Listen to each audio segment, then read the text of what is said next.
Today we will talk about the mechanism that causes fundamental particles to have mass.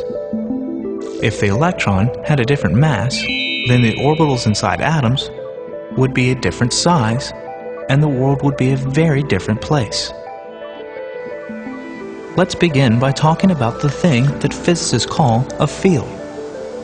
The need often arises to describe something that can have a different value at every point in space, like the air temperature, or like the wind velocity, or like the strength and direction of some force, such as the Earth's magnetic field.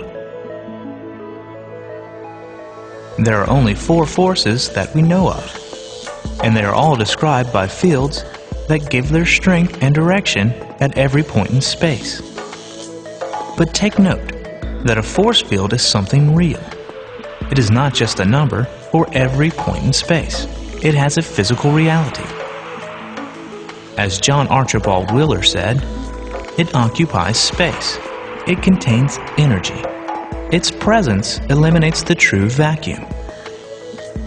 And in the words of Feynman, the field creates a condition in space. In classical physics, these fields were often thought of as continuous, smoothly changing entities. But quantum mechanics rejects the notion of continuous, and so fields become distributions of tiny field particles.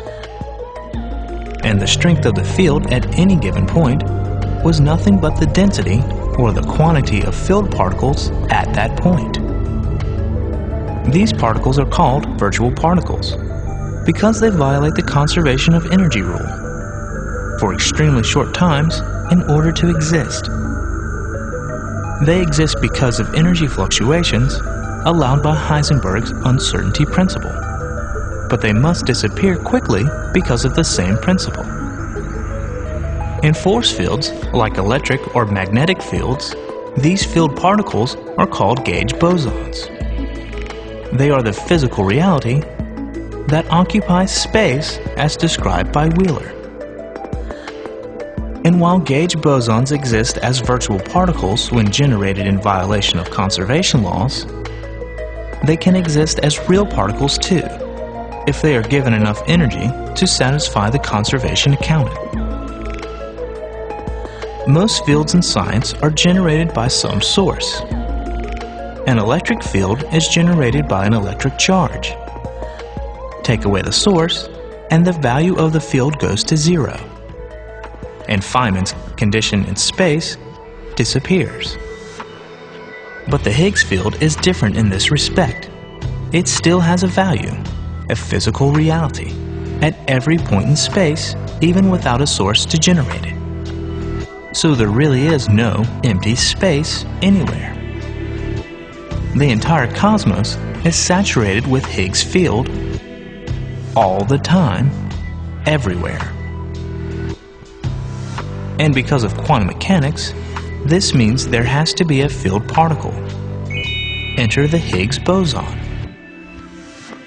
Virtual Higgs bosons are the quanta of the Higgs field, and they interact with all particles except the photon, the graviton, and the gluons. The interaction between the Higgs boson and each particle is directly related to the rest mass of that particle.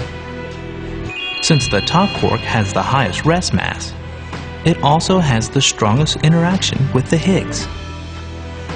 The electron is 300,000 times less mass than the top quark, so its Higgs interaction is much smaller.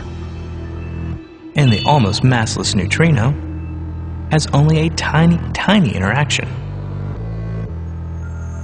Since the Higgs permeates all space, any particle that interacts with the Higgs interacts with it all the time and everywhere.